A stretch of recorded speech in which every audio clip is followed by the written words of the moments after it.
SLT Mobitel Fiber, the fiber of the nation. SLT Mobitel Fiber, the fiber of the nation.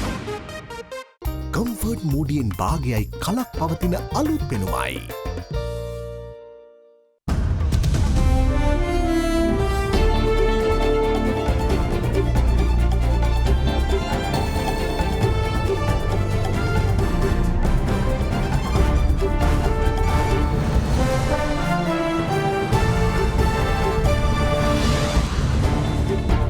Tonight, rumbling saga.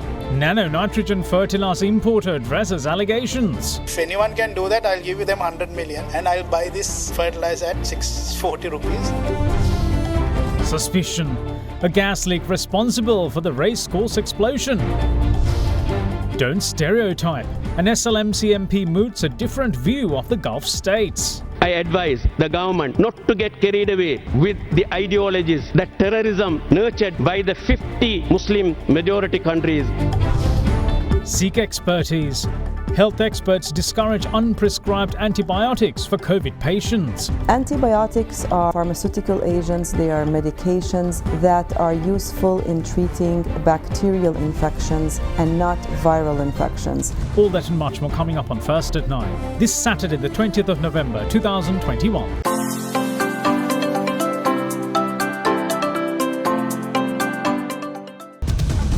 From AdaDerana, this is AdaDerana First at 9.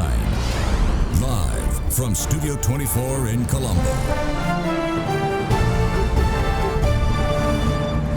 Good evening, welcome to First at 9. I'm Dhammike Kanaka. Now then, the Government Analysts Department confirmed this evening that the explosion and the subsequent fire, which gutted a restaurant at the Colombo racecourse premises, was the result of a gas leak.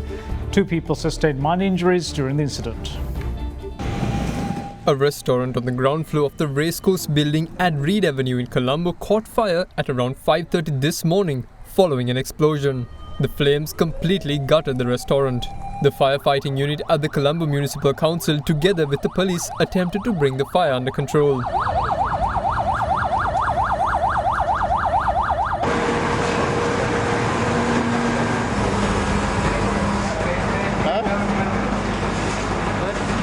The incident occurred approximately 7 hours after the conclusion of the PM Mahinda Rajapaksa Trophy final, which was worked off at the stadium. 2 persons who had been at the adjacent car park had sustained minor injuries due to the explosion.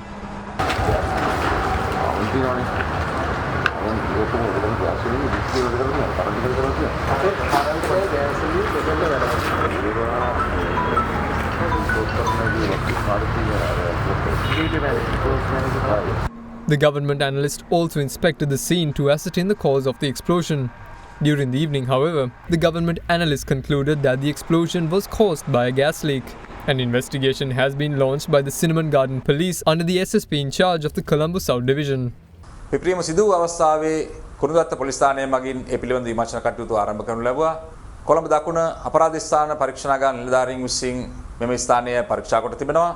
ඒ වගේම රජයේ රස පරීක්ෂකවරයා විසින් නොපමාව මේ පිළිබඳ පරීක්ෂණ කටයුතු ආරම්භ කරනු ලැබුවා. මෙම ස්ථානයේ ආහාර පිසීමට උපයෝගී කරගන්නා ද්‍රව පෙට්‍රෝලියම් වායුව හේවත් LP ගෑස් නල වලින් සිදු කාන්දුවක් සහ මේ ස්ථානයේ නොකඩවා ස්ථාපිතව තිබෙන අධිශීතකරණ සහ ආහාර සැකසීමට භාවිතා කරනු ලබන අධිතාපය සහිත උපකරණ සමග ඇති වූ යම් සම්බන්ධතාවයක් උඩ මෙම ගිනි ගැනීම සහ පිපිරීම සිදු වී ඇති බවට දැනට තිබෙන තොරතුරු අනුව නිරීක්ෂණය කළ හැකි බව රජයේ රස පරීක්ෂකවරයා විසින් තහවුරු කර තිබෙනවා. ඒ වගේම මෙම ස්ථානයේ කිසිදු ආකාරයක අධිබලති පුපුරන ද්‍රව්‍යයක් හෝ වෙනත් ආකාරයක පුපුරන ද්‍රව්‍යයක් නිසා පිපිරීමක් සිදු වී නොමැති බවද ඔහු විසින් තහවුරු කරනු ලැබුවා. මේ පිළිබඳව වැඩිදුර විමර්ශන කටයුතු කුරුඳුවත්ත පොලිස් ස්ථානය මගින් තවදුරටත් සිදු කරනු ලබනවා. ඒ වගේම මෙම සිදුවීම සම්බන්ධයෙන් ගරු අධිකරණය වෙත කරුණු වාර්තා කිරීමට පොලිස් ස්ථානය විසින් කටයුතු කර තිබෙනවා. Big 3. Sri Lanka Muslim Congress parliamentarian Nasir Ahmed today called on the government to broaden its ties with the Middle East and benefit from what they have to offer economically without being deceived by the perception that all Muslim countries are breeding grounds for terrorism. Now, the MP also lauded the budget proposal 2022 for continuing the policies introduced by the previous budget and thereby ensuring policy consistency. However, not all were of this opinion about the budget proposal 2022, with the opposition continuing to attack it, accusing of a lack of vision and substance. The debate on second reading of the budget proposal for year 2022 entered its sixth day today, with leader of the National People's Power Party Anura Kumara Disanayaka making the opening remarks. දැන් අයවැයලේඛනේ මොකද්ද කළ යුතු තිබුණේ? ජනතාව පත් වී තිබෙන ප්‍රපාතයෙන් ගොඩේම සඳහා කෙටි කාලීන සහ දිගු කාලීන දැක්මක් යෝජනා කරා. නමුත් මේ අයවැයලේඛනය ඒ සඳහා කිසිවක් නැති හිස් සහ පුස් දැක්මක් කියලා තමයි අපිට කියන්න තිබෙන්නේ. මම ඉතාමත් සහතික වශයෙන් කියනවා මුදල් අමාත්‍යවරයා පරිපූර්ණ ඇස්තමේන්තු ඉදිරිපත් නොකරාට ණය සීමාව වැඩි කිරීමේ යෝජනාව ඉදිරිපත් කරනවා. පළවෙනි වතාවට මා හිතන්නේ පර්පචුවල් සමාගම අයතාලේ උපයන ලද මුදල් කෝටි 850ක් නැවත භාණ්ඩාගාරයට කැඳවීම සඳහා එතුමා යෝජනා කරනවා. හැබැයි එතුමාට අමතක වෙනවා පැන්ඩෝරා පේපර්ස්. ඒ ඥාති දියණිය නිසාද මා දන්නේ නිරූපම රාජපක්ෂ. එතන තියෙන කෝටි 3500. ඔබ හැමදාමත් බලාපොරොත්තු තිබෙනවා ඉන්ද්‍රජාලික වෙලා රට ගොඩ ගනි. මේ රට ගොඩ නැගීම තනි තනි පුද්ගලයන්ගේ විශ්වකර්ම වැඩක් නෙවෙයි. මේ රට ගොඩ නැගීම සාමූහික ප්‍රයත්නයක්. අද අපේ ඉන්නේ අර්බුදයක. මේ අර්බුදේ විසඳා ගැනීමේ පළමු පියවර වන්නේ අපි මුහුණ දෙමින් සිටින්නේ දැවැන්ත අර්බුදයකට බව පිළිගැනීමයි. පැස්බරා වැල්ලේ ඔළුව ගහගෙන ඕන් දැන් මම හැංගුණා කියලා හිතනවා වගේ ඩොලර් අර්බුදයක් නැහැ, මුදල් අර්බුදයක් නැහැ. අපිට හොඳට සල්ලි තියෙනවා කියන මානසිකත්වයෙන් අපි හිටියොත් අපිට මේ අර්බුදයෙන් කවදාවත් ගොඩ යන්න හම්බෙන්නේ නැහැ. මේ සෑම ආණ්ඩුවක්ම තමන්ගේ දූර කාලය ගැන කල්පනා කරලා වැඩ කළා මිසක් අනාගතය ගැන හිතුවේ නැහැ. කියමනක් තියෙනවා දේශපාලඥයා ඊළඟ මැතිවරණය ඉලක්ක කරගෙන තීන්දුව ගන්නා අතර රාජ්‍යතාන්ත්‍රිකයා ඊළඟ පරම්පරාව ගැන සිතා තීන්දුව ගනී කියලා. එහෙම බලද්දී අපේ රටේ රාජ්‍යතාන්ත්‍රිකයන් ඉඳලා තියෙන්නේ ඉතාම අතලොස්සක් කියන එක ඉතාම කනගාටුවෙන් උනත් ප්‍රකාශ කරන්න ඕනි.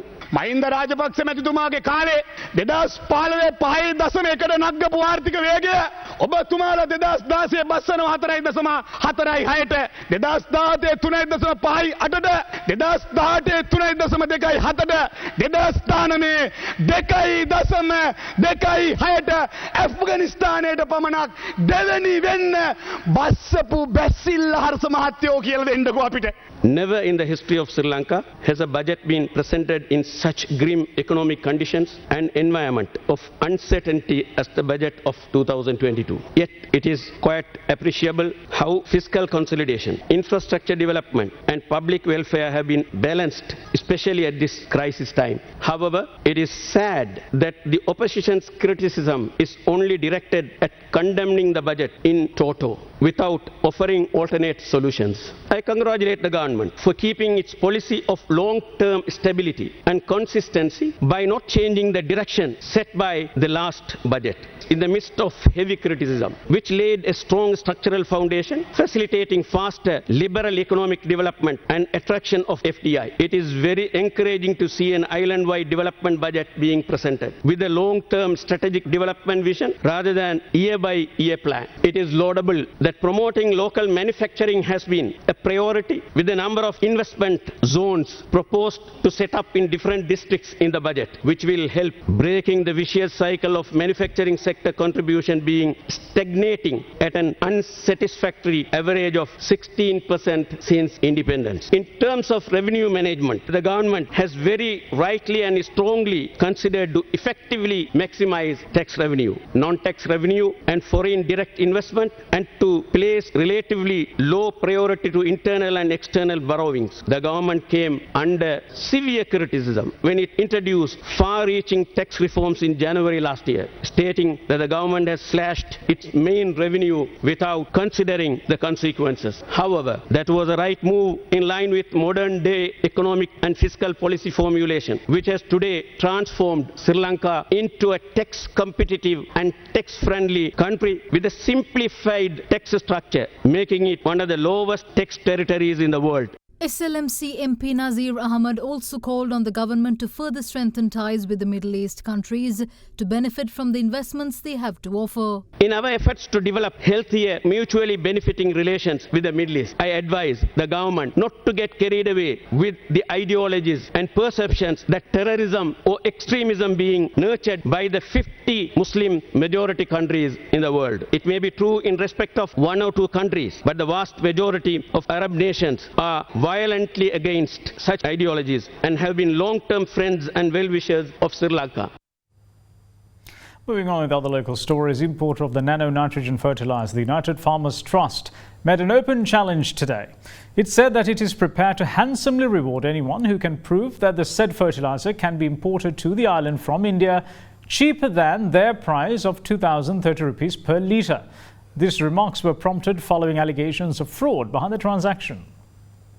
Imported from India as a substitute for urea, nano-nitrogen fertilizer is being distributed in the country by the importers United Farmers Trust Limited. The company, however, faces a number of allegations, including that it is providing the fertilizer to the Sri Lankan government at an exorbitant price after procuring it on the cheap side. Clarifying the matter to media, the director of the United Farmers Trust today threw down the gauntlet, challenging anyone to prove the allegations, as any such person stands to be rewarded with a huge sum of money. Next year, we are setting up the plant here. Nano-nitrogen, all these nano-fertilizers, all NPK. This is only NPK also, that's a major nutrients. So we are going to set up our plants here. So then we would be able to give it like very, very low cost. Our pitch was $12.45. So our pitch, they agreed. We could have pitched $15 because this is equal to one urea bag. Urea bag comes to about $45. So we could have easily pitched $30. But we didn't do that. We only pitched $12.45. So our competitor, second bidder, his cost was 5 times like near urea. There was a negotiation after that. I explained IFFCO, we have to come to a compromise. Then we discussed and reduced. Our cost, what you are talking about is only this factory price. Other than that, this whole cost is on us. So if anyone can do that, I'll give them 100 million and I'll buy this fertilizer at 640 rupees in India if they can get it with the export license. Meanwhile, questions regarding the fertilizer saga took centre stage in the parliament as well.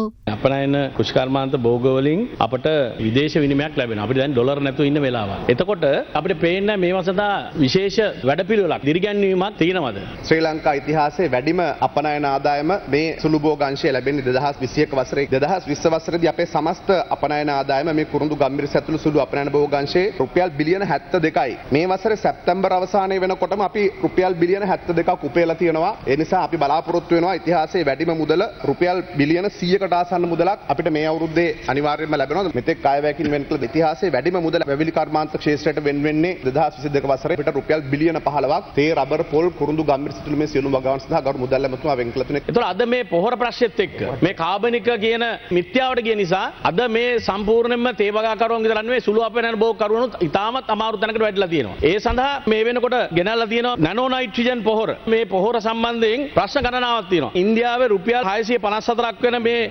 නැනෝනයිට් ලීටරයක් අපි අරන් තියෙන්නේ 2520ට. කුෂිකාර වෙන්තුවත් අපි දැක්ක මාධ්‍ය තුල පිළිගත්තා වැඩි මිලකට තමයි අපි අරන් තියෙන්නේ කියලා. අපිට ඩොලර් නැහැ එකේ ඉන්න වෙලාවක මේ වගේ 3-4 ගුණයක් වැඩියෙන් මුදල් දීලා පොහොර ගෙන්නන්න හැකියාවක් තියෙනවද අපිට? තේ රබර් පොල් ඇතුළු වගාවන් සඳහා අවශ්‍ය පොහොර ලබා දෙන්නට රජය දැනටමත් තීන්දුව කළා තියෙනවා. රටේ ජනතාවගේ උපනුපන් පරපුරේ අනාගතයේ වෙනුණුත් ගත්තු සෞඛ්‍ය හා සම්බන්ධ වැදගත් තීන්දුවක්. ඒ ක්‍රියාත්මක කිරීමේදී නම්‍යශීලී වියතු ස්ථානයක් තියෙනවා. ඒක නම්‍යශීලී වෙන්නට ගෝඨාභය රාජපක්ෂ ජනාධිපතිතුමාගේ රජ පසුබට වෙන්නේ නැහැ. බොහොම පැහැදිලි සහතික අපි ලබා දීලා තියෙනවා. තේ වගාවට අවශ්‍ය පොහොර ආනයනය කළා තියෙනවා. ලැබෙමින් පවතිනවා. ගිය වසරට සාපේක්ෂව දැනටමත් අපේ පුරෝකථනයන්ට අනුව ගිය අවුරුද්දේ මේ රටේ නිෂ්පාදනයේ තේ කිලෝ මිලියන 280යි. දැනටමත් 280 ඉක්මවා ගිහිල්ලා තියෙන්නේ. මේ අවුරුද්දේ අපිට 310ක ප්‍රමාණයක් බලාපොරොත්තු වෙනවා. ඒ නිසා පොහොර පිළිබඳ ගැටලුවක් නැහැ. ඒ විතරක් නෙවෙයි. ඉතිහාසයේ වැඩිම අපනයන ආදායම පොල් වලින් ලැබෙන්නේ මේ අවුරුද්දේ අපිට ඩොලර් බිලියන 1 ආදායමක් ලැබෙනවා. රබර් වල ඉතිහාසයේ වැඩිම අපනයන ආදායම ලැබෙන්නේ මේ අවුරුද්දේ ඩොලර් බිලියන 1 වගේ ආදායමක් ලැබෙනවා. අපනයන කෘෂි භෝගාංශයේ වැඩිම ආදායම ඉතිහාසයේ ලැබෙන්නේ මේ අවුරුද්දේ ඩොලර් මිලියන 800ක ආදායමක් ලැබෙනවා. තේවල ආදායම වැඩි වෙන්නේ නැතුණාට ස්ථාවර මට්ටමක තියෙනවා. පොහොර පිළිබඳ කාරණේදී ඔබතුමා සඳහන් කරන නැනෝ නයිට්‍රජන් පිළිබඳව නැනෝ නයිට්‍රජන් ඔබතුමා ගණනය කරන්නේ ඉන්දියාවේ සහන ආධාරය සමග දෙන මිල ප්‍රමාණය. ඒ නිසා මේ හා සම්බන්ධයෙන් ඉතාම විනිවිද පෙරණසුළු භාවයෙන් රජය කටයුතු කරනවා. ඉතිහාසයේ මේ රටේ ගොවි මහත්වරුන්ට වැඩිම සහන ආධාර දීලා තියෙන්නේ කෘෂි ආර්ථිකයේ ඵලදායීතාවය මේ රටේ ඉහළින් නැති උනේ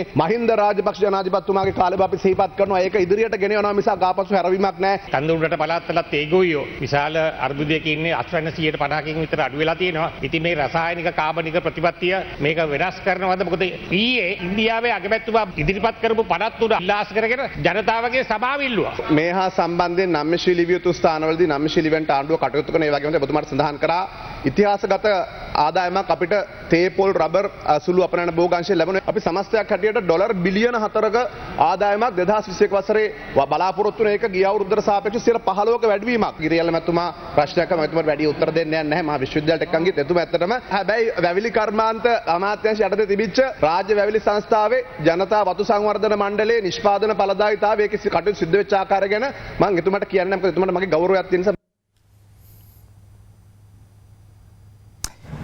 We will see you once more on the other side of this break. Stay with us.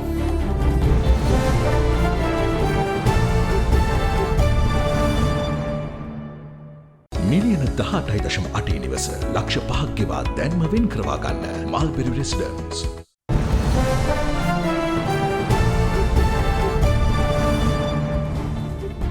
Welcome back. You're watching First at 9. Now, microbiologists and the World Health Organization warn that if people resort to using unprescribed antibiotics to treat COVID infections, the repercussions would be dire. The consequences of doing so, they say, would even lead to the shutdown of the body's organs and death. Health experts also urge the public to get vaccinated, calling it the people's prime duty. The steady rise in Sri Lanka's new COVID cases is well documented, and yesterday the figure was 745, almost a 40% increase from the numbers reported towards the back end of last month. Even though new cases are on the rise, health experts say that the number of deaths are not and are holding ground with no sign of an increasing trend. This, they believe, is due to the widespread vaccination drive worked off across the country. By last evening, 15,900,295 people had been given at least a single dose of a vaccine against COVID. 13,694,959, meanwhile, had been fully vaccinated with the regular two-shot regime. On top of that, 203,733 people had also been administered with a booster dose. Vaccination has greatly influenced the reduction of number of the ICU dependency, reduction in the oxygen dependency, and reduction of people with comorbidities entering into devastating states. As of now, there are about 63% with vaccinated both doses from the total population, close to about 73% with vaccinated single dose out of the total population. So within this context, it's our prime duty to get ourselves vaccinated if we haven't. If any one of your elders at home has not got vaccinated yet on your third dose, please encourage them to do so. Meanwhile, health authorities began administering a third dose for immunocompromised people over the age of 20 today. The Pfizer vaccine will be given to immunocompromised persons who have completed 1 month since receiving the second dose. A communique was released by the Director General of Health Services outlining the qualification criteria for a third dose. It says that immunocompromised patients due to disease or treatment, patients with chronic kidney disease, patients with cancer whether on treatment or not, are eligible for a third dose. In addition, solid organ, bone marrow or stem cell transplant recipients, those with asplenia or splenic dysfunction, and patients with any other immunosuppressed state on the recommendation or referral from a treating physician can get the third dose. In the meantime, global health experts point out there is an increase in the use of antibiotics among COVID patients without good reason. Antibiotics are pharmaceutical agents, they are medications that are useful in treating bacterial infections and not viral infections. And COVID-19 is a viral infection that can cause mild disease where patients remain at home in the communities, or it can lead to moderate or severe disease where patients are admitted to the hospital. Some of them might even be admitted to the intensive care units. But the problem is that with the large number of COVID-19 patients, the use of antibiotics by healthcare providers becomes more, so there's excessive use of antibiotics when not needed. So there is really no recommendation for treating antibiotics for COVID-19 as a pathogen or as a disease. The WHO has, however, made recommendations on the circumstances under which COVID patients can be given antibiotics. When patients are admitted to the hospital and they start having more complexity from their disease, so they can have what is known as a superinfection with a bacteria, or if they're in the intensive care unit and they're also susceptible to having an overlying bacterial infection on top of the viral infection caused by SARS-CoV-2. And the WHO did come out with recommendations on when to use antibiotics within the course of SARS-CoV-2 patients, and those are usually within the moderate to severe disease classification of this illness. With there being various advices offered on social media on the use of antibiotics to treat COVID, microbiologists caution the public over the haphazard use of it. අපේ ශරීරයේ බොහොමයක් පිට හිතකර bacteria ජීවත් වෙනවා. ඒගොල්ලෝ අපිව ඇත්තටම රෝගකාරක වලින් අපිව ආරක්ෂා කරනවා. එතකොට අනිසි ලෙස ප්‍රතිජීවක ඖෂධ ගත්තොත් ඒ බැක්ටීරියා විනාශ වෙලා අපිට අර අහිතකර බැක්ටීරියා වලින් වැළඳෙන රෝග වැළඳෙන්න පුළුවන්. ඊට අමතරව දැන් හොයාගෙන තියෙනවා මහාන්ත්‍රයේ පිළිකා වගේ භයානක රෝග තත්ත්වත් මේ අපිට හිතකර බැක්ටීරියා විනාශ වීම නිසා ඇති වෙන්න පුළුවන්. ඇන්ටිබයොටික් අනිසි ලෙස පාවිච්චි කරොත් ඇන්ටිබයොටික් වලට ප්‍රතිරෝධී බැක්ටීරියා නිපද වෙලා ඒ වගේ ඇති වෙන ආසාදන වලින් අපිට ප්‍රතිකාර කරන්න ඇන්ටිබයොටික් එකක් නැති වෙලා රෝගියා මිය යන්න පුළුවන්. ප්‍රතිජීවක ඖෂධවල ගොඩක් අතුරු ආබාධ තියෙනවා. සමහර වෙලාවට ඒවා සුළු දේවල් වෙන්න පුළුවන්. වමනය, පාචනය වගේ නත් පුළුවන්. ඊට අමතරව වකුගඩු වලට බලපාන්න පුළුවන්. වකුගඩු ක්‍රියා කරන්න පුළුවන්. In the meantime, a set of guidelines were issued by the Director General of Health Services, Dr. Asela Gunawardana, outlining the protocol to be followed if a student or a school staffer is either suspected or contracts COVID-19. The guidelines come at a time when all school grades are set to return to school on Monday. Under the Ministry of Education's step-by-step school reopening program, grades 6 to 9 are scheduled to return to school on Monday. It will see the country's entire school education system back and firing. This also brings normalcy to students across the country after continuous pandemic and teacher-principal trade union-induced disruptions. As the schools are going to resume functions from Monday, it's very pivotal for every parent to educate their children at home, because this is going to be a new experience for children. After a long time, they're experiencing their school lives back again. So it is very important for them to be educated at home. Why shouldn't they gather around? Why should they have their meals individually? Why should they have their own water bottles? Why should they wear the mask right throughout? So these health etiquettes has to be inculcated in your children, because it's pretty important to save your children as well as the children of this country in order to save the education system and to have a smooth functioning of the education system. With schools resuming for students across all grades, the need to identify and quarantine suspected COVID patients among students and teachers has risen. Addressing this need, Director General of Health Services Dr. Asela Gunawardana issued a set of guidelines stipulating the procedure that must be followed in such an eventuality. If a child or staff member depicts symptoms of the virus, such a member must be isolated in a well-ventilated room. If the person in question is a child, his or her parents or guardians should be informed and summoned to school if possible. The education sector has been informed to communicate this development to the relevant MOH or PHI regarding the symptomatic child or staffer. The MOH in the vicinity should then coordinate to carry out a rapid antigen test for the person or child in question at the nearest hospital. If the student needs to be hospitalized, they must be accompanied by a teacher, parent or guardian. However, in a situation where a student or staff member of a school is confirmed to have contracted COVID, the situation should be handled by the area MOH and PHI. The MOH or PHI must then take a detailed contact history of the child from the parent or guardian and class teacher and the child if possible. Vaccinated close contacts need to be home quarantined for 10 days and unvaccinated close contacts should be quarantined for 14 days. Following this, a risk assessment carried out by the MOH or PHI will be informed to the parents or guardian. At the end of the quarantine period, an exit PCR or rapid antigen test must be carried out for persons who have completed only 10 days of quarantine. In addition, the school should take measures to disinfect furniture, toilets, school equipment, floors, staircase railings, etc. A special religious ceremony was worked off at the sacred Ruanveli Mahasaya yesterday in line with the second anniversary of President Gotabaya Rajapaksa's election as the 7th executive president of Sri Lanka. The president, along with Prime Minister Mahinda Rajapaksa, presided over the ceremony in Anuradhapura. A special religious ceremony was worked off yesterday at the sacred Ruanveli Saya in Anuradhapura last evening to invoke blessings on the country. It was held to mark President Gotabaya Rajapaksa's 2 years in the country's top office. The occasion was graced by the President himself along with Prime Minister Mahinda Rajapaksa, ministers and parliamentarians.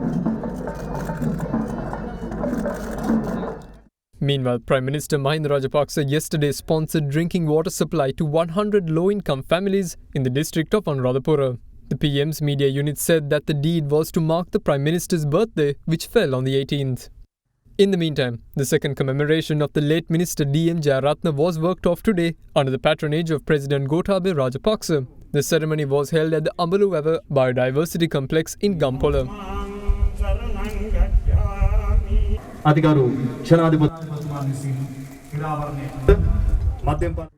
During the proceedings, the head of state planted a sandalwood saplings at the premises. State Minister Anuradha Jayaratne, the son of late DM Jayaratne, also presented the president with a memento.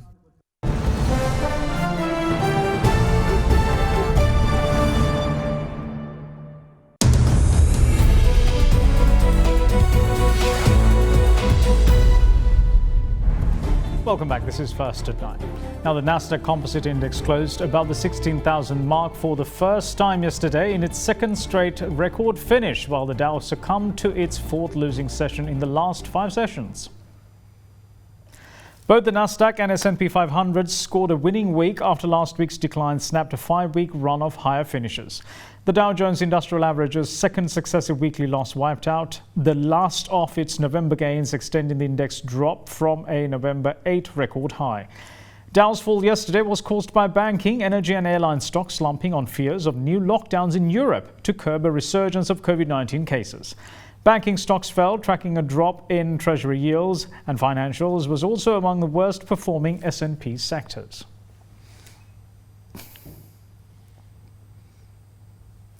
Now, in news overseas, US President Joe Biden briefly transferred power to Vice President Kamala Harris yesterday as he underwent a colonoscopy.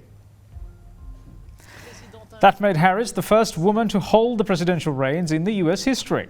The White House said that Biden, a Democrat, alerted leaders in Congress of the power transfer at 10:10 in the morning Eastern Standard Time and took back control at 11:35 Eastern Standard Time. Biden's power transfer occurred while he was under anesthesia for a routine colonoscopy. The White House said that Harris worked from her office in the West Wing of the White House during that time. Harris is the first woman to serve as Vice President of the United States. However, no woman has ever been president in the country's nearly 250-year history.